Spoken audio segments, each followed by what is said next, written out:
uNkulunkulu akakulonde uphile phusha uphumelele pastor ngilo ukuchaza amaphupho. Okubalulekile kufanele ukuthi-ke inamba ungangu-WhatsApp. Ungawuvumeli umoya ufuna ukuthi ungu-WhatsApp, ungavumeli umoya ufuna ukuthi uthathe inamba ungitexte. Don't use ama-SMS, don't use WhatsApp. Futhi ungangiceli ku-WhatsApp unless you are overseas, unless you are outside the country, yabo kuphela.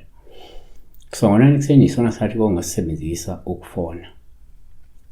So Monday to Friday kuphela. Thando oluhle zoli uchazana kupha umuntu omaziyo boshelwe lesiphambanweni.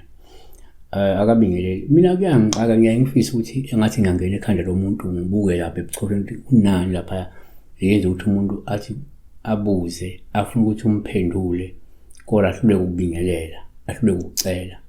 Because njengoba ngila angikweledi umuntu impendulo, yabo. So umuntu ufuna abingelele, ufuna acela. Yabona? So laba benza umoya wami igazi lami libhoyile. Yabona, ngiyathukuthela.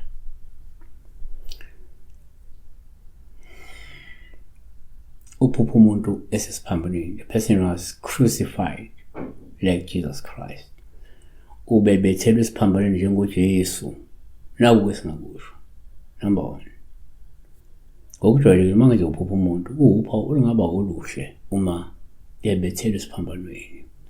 Lokusho ukuthi kungenzeka lo muntu uzogcina ngokukhushulwa esikhundleni noma athole ukuhlonishwa abuye avelele emkhakheni wakhe ngemumva kokuthwala kanzima noma ethwaliswa kanzima imbangi yakhe noma izimbangi zakhe, yabona.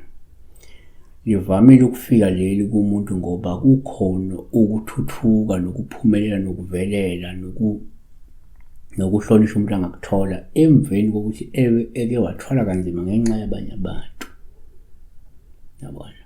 Kodwa ngemva kwalokho, number 2, kwesinye isikhathi-ke uma kungenzeka uphupha umuntu kuwuphawu oluba lubi uma ebethelwe esiphambanweni, ngoba lusho ukuthi kungenzeka lo muntu uzovukelwa izitha ngaphandle kwesizathu futhi engenacala. So umuntu uma ezovukelwa izitha engenacala ungambona futhi esesiphambanweni ebethelwe kukhona lo muntu ngaphandle kwesizathu, ngaphandle kwecala, kodwa kunabantu abazomvukela babe izitha zakhe. Ngoba verse 36 kulotshiwe ukuthi ngenxa yakho sibulawa usuku lonke sithiwa siyizimvu zokuhlatshwa. Ngani-ke number 3, kuyenzeka uma uphupha umuntu ubupha olubi uma ebethelwe esiphambanweni. Losuke liveza la ukuthi kungenzeka lo muntu ubhekene nobunzima, ubhekene nezivivinyo nezilingo ezinkulu futhi uzolulazeka, uzohlupheka noma uzohlushwa abantu abazomvukela ngenxa yokulunga kwakhe noma ngenxa yensindiso noma ngenxa yevangeli, yabo, likaNkulunkulu. NgokaLuka 9:23 wayesithi kubo bonke uma umuntu ethanda ukuzemva kwami makazidela athabathe isiphambano sakhe mihla ngemihla ngilandele. Kanti Timotheo 2 chapter 3:12 yebo bonke abathanda ukuhamba ngokumesaba uNkulunkulu kuKristu Jesu bakuzingelwa. Kanti-ke ngokaMathewu 10:22 niyakuzondwa ngabantu bonke ngenxa yegama lami, kodwa-ke okhuthazelayo kuze kube sekupheleni lowo yakusindisa. Asivale. 4. Kwabanye abantu uma uphupha umuntu uphawu olubi uma ebethelwe esiphambanweni. Usuke liveza ukuthi kungenzeka lo muntu uma kungukuthi umuntu ocebile, umuntu onothile, umuntu okhomba ngophakathi, umuntu ophila kahle,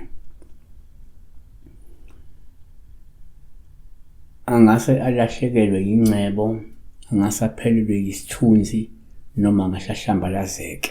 Ungabona-ke elukhuzaneni uthola ukuthi uzohlambalazeka, uzophelelwa ingcebo noma uzolulazeka noma uzophelelwa yisithunzi noma uzobhekana nento ezoshiya abantu bebambe ngezansi ngemva ukuyibona nokuyizwa ngayo lowo muntu lo. Siyabonga. Besibheka la kuphupha umuntu ebethelwe esiphambanweni. Noma benguwe-ke ozibona ubethelwe esiphambanweni kuyafana.